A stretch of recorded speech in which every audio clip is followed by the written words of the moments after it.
नमस्कार, मेरे इस YouTube चैनल पर आप सभी का हार्दिक स्वागत है, अभिनंदन है।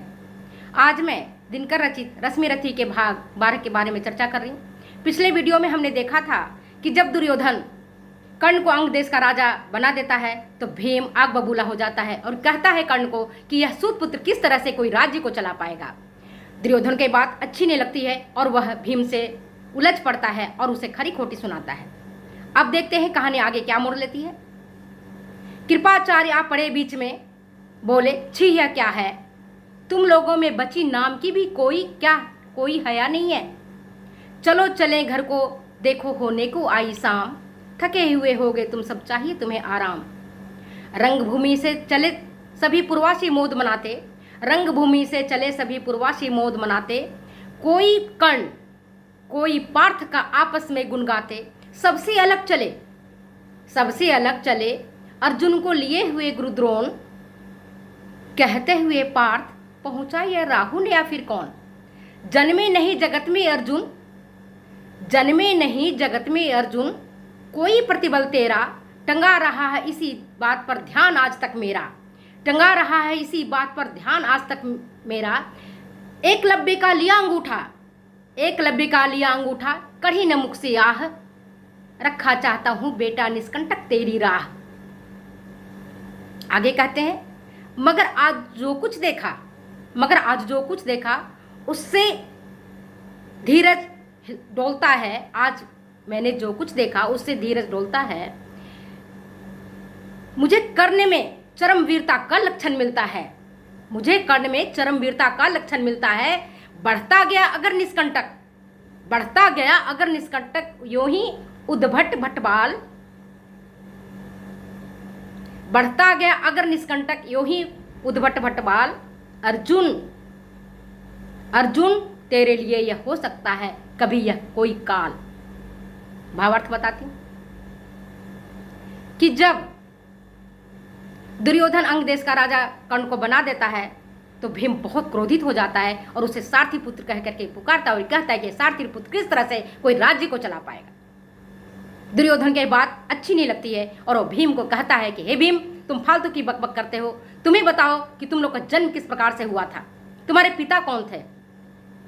कृपाचार्य को इस बात का आभास हो जाता है कि अगर इन दोनों को बीच में नहीं रोका गया तो ये दोनों आपस में उलझ पड़ेंगे और यहीं लड़ पड़ेंगे, क्योंकि भीम और दुर्योधन आपस में प्रतिद्वंदी हैं। और कृपाचार्य इसी बात को भांपते हुए बीच में आ पड़ते हैं और कहते हैं, दोनों राजकुमारों को डांटते हैं और कहते हैं, छी यह क्या लगा रखी है तुम लोगों ने? क्या तुम लोग को कोई शर्म और लाज नहीं है? हया कहते हैं लाज को। कहते हैं कि क्या तुम लोग को कोई भी लाज और शर्म नहीं बचा है जो इस तरह की बातें कर रहे हो?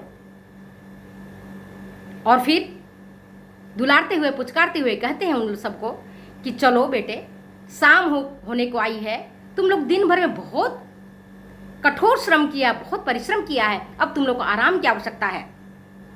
अब हम लोग आपस में सब मिलकर के घर चलते हैं और वहां आराम करते हैं। और रंगभूमि से सभी नगरवासी, सभी पुरवासी खुशियां मनाते हुए अपने अपने घरों को लौटते हैं। कोई कर्ण का गुण गाता है तो कोई अर्जुन का गुणगान करता है, कोई कर्ण की धनुर्विद्या का तारीफ करता है तो कोई अर्जुन का। और इन सबों से अलग गुरु द्रोणाचार्य अर्जुन को लेकर के चलते हैं और उनको इस बात की चिंता सता रही होती है कि पार्थ, हे अर्जुन, यह नया राहु कौन आ गया है? वो कर्ण को राहु की तरह देखते हैं। राहु एक नीच ग्रह है, कष्ट देने वाली ग्रह है। जैसे अभी कोरोना का काल चल रहा है तो हम लोग के मुंह से अनायास ही निकलता है कि जाने कौन सा राहु ग्रह भारत पर आ पड़ा है, कौन सी विपदा आ पड़ी है और इससे कब हमें छुटकारा मिलेगा।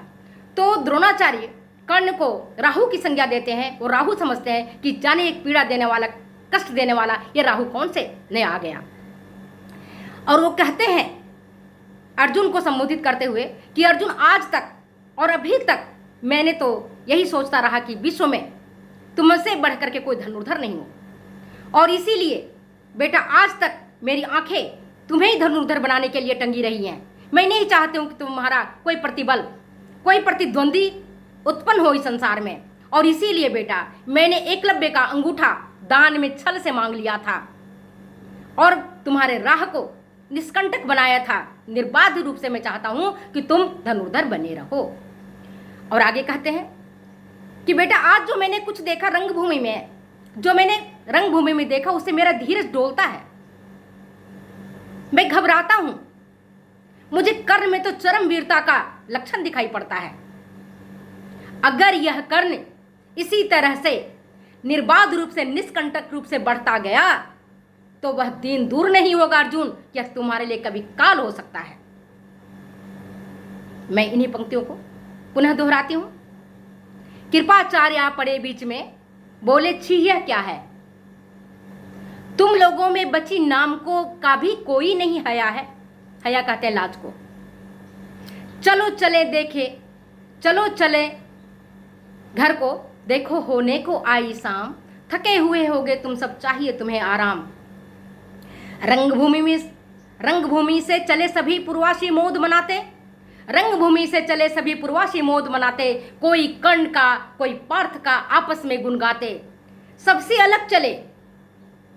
अलग चले अर्जुन को लिए हुए गुरुद्रोण, कहते हुए पार्थ यह राहु पहुंचा न या फिर कौन।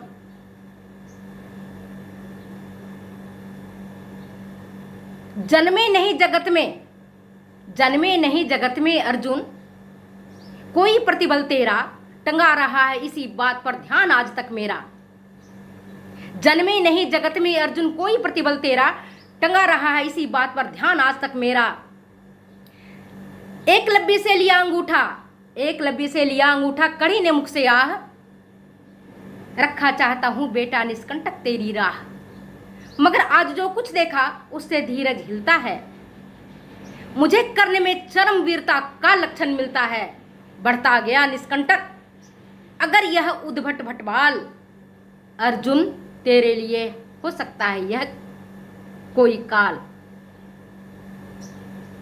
मैं यहीं अपनी कहानी को समाप्त करती हूँ। फिर मिलते हैं अगले वीडियो में। अगर ये वीडियो आपको अच्छी लगती है तो प्लीज़ शेयर करें, कमेंट करें, सब्सक्राइब करें। आपका मोटिवेशन मुझे आगे की वीडियो बनाने के लिए प्रेरित करेगा। थैंक यू, नमस्कार।